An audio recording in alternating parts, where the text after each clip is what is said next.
Over 30 parliamentarians arrived this afternoon to see for themselves the daunting task of maintaining a stately English home like Knebworth House.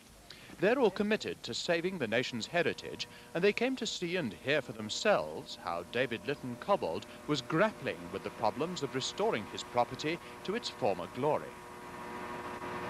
It is a continuous problem. I mean, what we've attempted to do here in the last 10 years is to build up a business by opening the house to the public and the park and generally providing facilities of that sort to raise money which will not only cover the maintenance, the running daily maintenance costs of it, but also generate a profit just to do capital projects that repair the structure of the house. Isn't it really up to the owner to keep his property intact himself? Well, we do. I mean, we have we've spent about £120,000 in the last 10 years on structural repairs.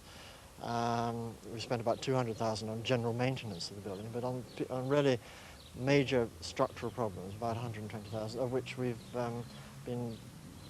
had grants for about £55,000, so about half anyway. We've had in the way of grants from the government, which I'm tremendously grateful for.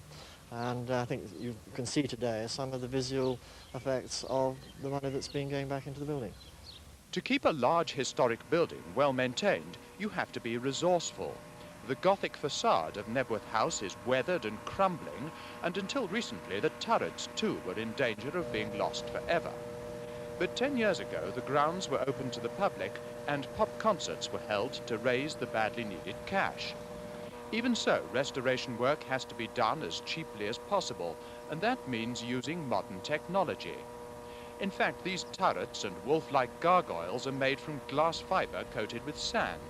The effect's the same: it's strong, it's durable, and an added bonus, it's light.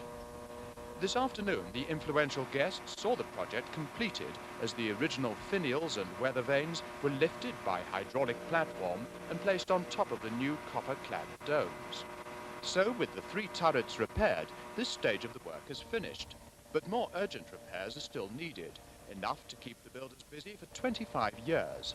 And to make this facade look much like it did when the first Lord Lytton created his Victorian fantasy, it will cost millions of pounds. Judging by the work needed here on Knebworth House and indeed other stately homes, you have an almost impossible task.